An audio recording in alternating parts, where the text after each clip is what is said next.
The empire that bet on the wrong side. Three continents, 600 years, the most powerful empire the Islamic world had ever seen, gone in First World War. And it all came down to one decision made by desperate men in a dying empire. In 1914, the Ottoman Empire was bleeding out slowly. They had already lost Algeria to France, Tunisia, Egypt, Libya, the Balkans, ripped away in two brutal wars just 2 years earlier, in 1912 and 1913 alone. They lost more land than most empires ever controlled. The Tsar of Russia was circling from the north, eyeing Constantinople like a prize. Britain controlled their trade routes. France had its hands in their finances. The Sultan's government was so broke they couldn't pay their own military on time. It was the Austrian Emperor Franz Joseph who first called them the sick men of Europe, and the name stuck because it was partially true. The men running the empire in 1914, a trio called the Three Pashas, knew that if they did nothing, the empire would be carved up by the European power within a generation. They needed an alliance, they needed a protector, they needed a friend, they needed someone powerful enough to keep the vultures away. They just had to find the right one. Germany comes knocking. Europe in 1914 was a powder cake.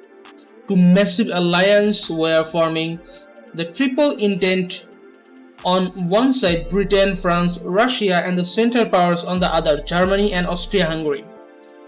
The Ottomans approached Britain first. Britain said no, they didn't trust Ottoman military value. They tried France. France wasn't interested either. Then Germany said yes. Kaiser Wilhelm had been courting the Ottomans for years. He'd visited Constantinople, he'd funded the Baghdad Railway, prominently also known Hijaz Railway.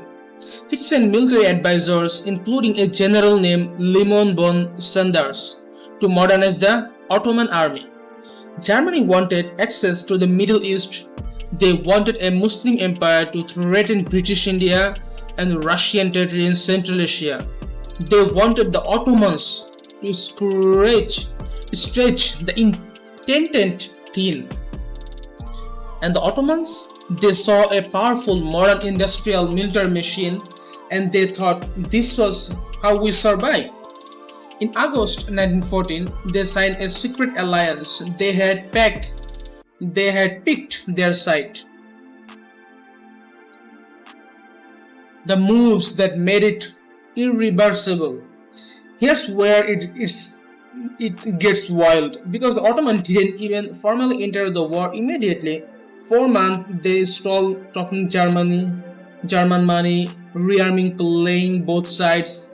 Then 2 German warships, the Gueben and the Breslau, fled the British Navy into Ottoman waters. Germany handed them over to the Ottoman fleet. They just gave them 2 battleships. And in October 1914, those German cruise ships, now flying Ottoman flags, sailed into the Black Sea and shelled Russian ports. Russia declared war, then Britain, then France. The Ottoman hadn't even put on it yet, but they were in now, no way back. The Sultan, the Caliph of Sunni Islam, issued a declaration of jihad against the intent powers in November 1914. It was the first time in centuries a caliph had made such a call. The Germans hoped it would trigger Muslim rebellions across British India, French, North Africa, and the Russian Central Asia. It didn't. Barely anyone responded. The move that was supposed to be a weapon turned out to be mostly theater. Five fronts. What followed was one of the most brutal military stretches of the entire war. The Ottomans found themselves fighting simultaneously on five fronts. The Caucasus, Russia forcing pushing down from the north. The Ottoman commander Enver Pasha launched a winter offensive in the mountains and lost 90,000 men to frostbite, starvation, and combat. It was catastrophic. Gallipoli, the Allies tried to knock the Ottoman out quickly. A naval assault through Dardanelles, then amphibious landing on the Gallipoli Peninsula. What they got was 9 months of trench warfare, 500,000 casualties on both sides, and one of the most humiliating Allied defeats of the war. The Ottoman held a young commander named Mustafa Kemal became a legend at Gallipoli. You'd hear that name again. Mesopotamia, British and Indian troops pushed up from the Persian Gulf toward Baghdad. It went badly at first. A British force surrendered at Quds in 1916, one of the worst British military disaster in decades.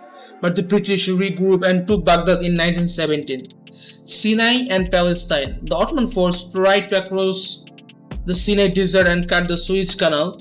They failed twice, then the British pushed back. And with the help of the Arab revolt, they captured Jerusalem in December 1914. Arabia, the Arab tribes promised independence by the British, rose up against Ottoman rule. Lawrence of Arabia, blowing up railways, guerrilla warfare in the desert. Five fronts, one exhausted, underfunded army, one empire trying to hold together with war and willpower. The collapse. By 1918, the Central Powers were crumbling. Bulgaria collapsed in September, Austria-Hungary fell apart in October, Germany signed the armistice in November. The Ottomans had already signed theirs on October 13, 1918. Aboard a British warship called the Agamemnon in the harbor of Mudros, Allied warship sailed into Constantinople harbor. The city that had been the Ottoman capital for 465 years was occupied.